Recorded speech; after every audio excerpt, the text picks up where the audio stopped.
नमस्कार मित्रों, आप सभी का स्वागत है आपके अपने चैनल फर्स्ट टाइम स्टोरी में। आज की कहानी में दोस्तों हम लोग जानने वाले हैं कि स्त्री का वो कौन सा ऐसा 3 चीज़ है जो कि पुरुष देख लेता है तो वो अमीर बना रहता है, ज़िंदगी में कभी भी गरीबी नहीं आती है। यानी हर पुरुष को छुपके से देख लेना चाहिए।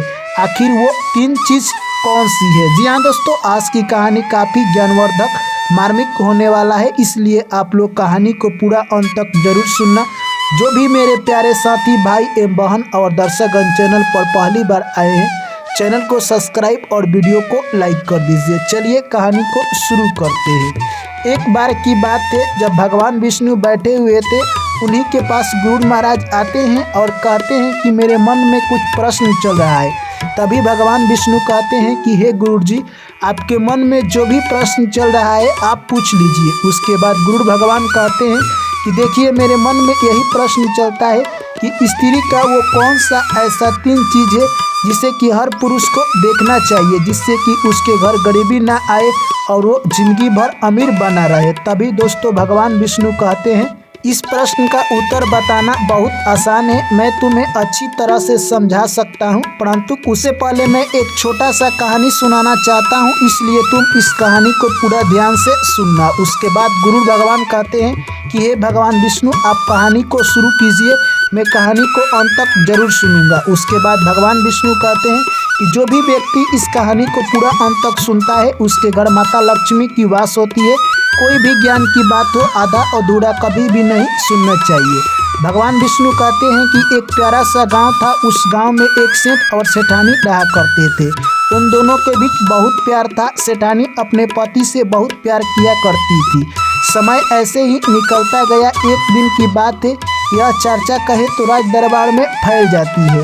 तभी दोस्तों उसके बाद राजा कहते हैं कि हमारे राज दरबार में एक ऐसा सेठ और सेठानी है जो कि अपने प्यार का परचम लहरा रहे हैं और उनके घर सुख संपत्ति समृद्धि आ रही है। इस तरह से यह बात रानी से राजा जिक्र कर रहे थे। तभी रानी कहती है कि वो सब सेठ के चलते नहीं हो रहा है, वो सब सेठानी के चलते हो रहा है। इस बात को लेकर राजा और रानी में लड़ाई हो जाती है। उसके बाद राजा कहते हैं कि हम लोग आपस में लड़ाई क्यों कर रहे हैं, हम लोगों को सेठ और सेठानी की परीक्षा ले लेनी चाहिए। उसके बाद राजा कहते हैं कि जब तक हम लोग परीक्षा ले उससे पहले अपने राज्य में मैं कुछ घोषणा करना चाहता हूँ।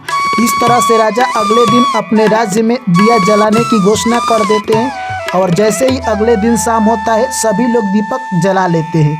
उसके बाद जब शाम होता है तो राजा अपने छत पर जाते हैं और जाकर देखते हैं तो कुछ समय के बाद सभी घर का दीपक बुझ गया था, परंतु उस सेठ और सेठानी के घर का आज अभी भी दीपक जल रहा था। इस तरह से राजा कहते हैं कि देखो उनके घर कितना प्रेम और प्यार है, इसीलिए उनका दीपक आज भी जल रहा है, जो कि दीपक एक प्यार का सूचक होता है जो कि आपको दिखाई दे रहा है। इस तरह से दोस्तों आपको बता दे, रानी कहती है कि मैं नहीं मान सकती हूँ, ये सब सेठानी के कारण हो रहा है।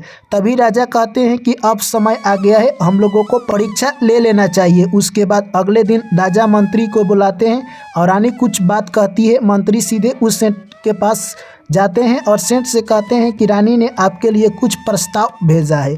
सेठ कहते हैं कि रानी ने मेरे लिए क्या प्रस्ताव भेजा है? तभी मंत्री कहते हैं कि रानी ने आपके लिए प्रस्ताव भेजा है कि अगर आप अपने पत्नी को छोड़ देते हैं तो आपसे रानी शादी कर लेगी और राजा को बंदी बना देगी और आप उस राज्य का राजा बन सकते हैं। इस तरह से सेठ कहता है कि अगर मुझे दुनिया का तीनों राजपाट मिल जाए तभी मैं अपने पत्नी को यानी नहीं छोड़ूंगा और रानी को अपने पत्नी का दर्जा नहीं दूंगा। इस तरह से तुम कह देना कि मैं रानी से शादी नहीं करूंगा। इस बात को सुनकर मंत्री सीधे आता है और राजा और रानी को बता देता है। उसके बाद राजा कहते हैं कि तुमने देख लिया वो सेठ कितना ईमानदार है। तभी रानी कहती है कि ऐसे नहीं होगा, मैं उस सेठानी की भी परीक्षा लेनी चाहती हूँ। उसके बाद राजा कहते हैं कि ठीक है, मंत्री को भेज दो। इस तरह से मंत्री इस बार जाता है और सेठानी से मुलाकात करता है और कहता है कि राजा ने आपके लिए प्रस्ताव भेजा है कि अगर आप अपने पति को मार देती है तो राजा आपसे शादी कर लेंगे और आपको रानी बना लेंगे।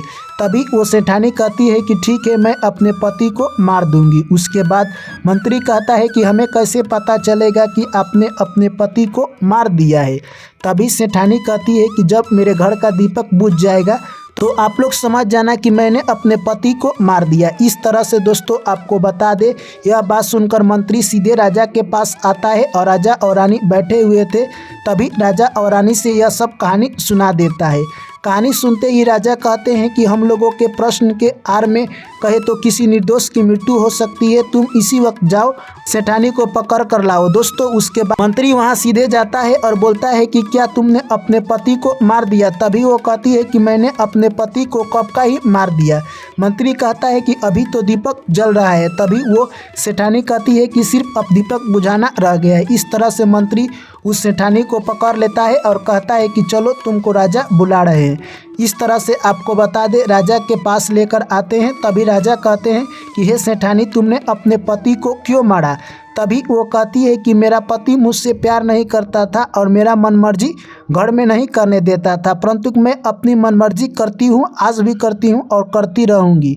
इस तरह से दोस्तों आपको बता दे, यानी जब इस बात को यानी वो सुनता है राजा, तब वो चौंक जाता है कि आखिर ये अपने पति से प्यार करती है और दूसरे से भी प्यार करती है, आखिर ऐसा क्यों करती है? तभी कहता है राजा कि आखिर तुम ऐसा क्यों करती हो? तभी वो कहती है कि मैं अपने पति से प्यार करती हूँ और मैं किसी और से भी प्यार करती हूँ। इस तरह से राजा समझ जाता है कि पति जो सेठ था अपने पत्नी की ये तीन चीज नहीं देखता था, इसी के कारण आज उसकी जान चली गई है।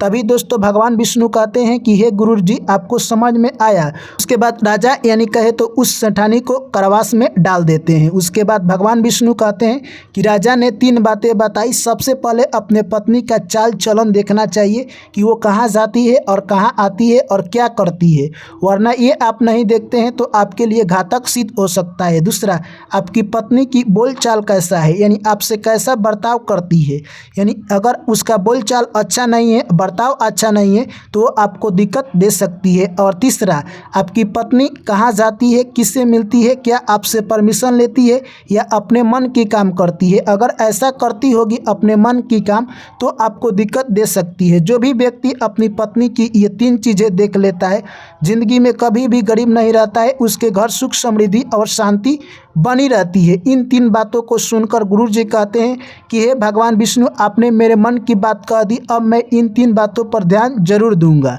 दोस्तों मैं आशा करता हूं कि ये कहानी आप लोगों को समझ में आई होगी। तो आप लोग इस वीडियो को लाइक, चैनल को सब्सक्राइब और दोस्तों के साथ शेयर जरूर कीजिएगा। चलिए आप लोगों से पुनः मुलाकात होगी एक नई कहानी में। तब तक आप लोग मुझे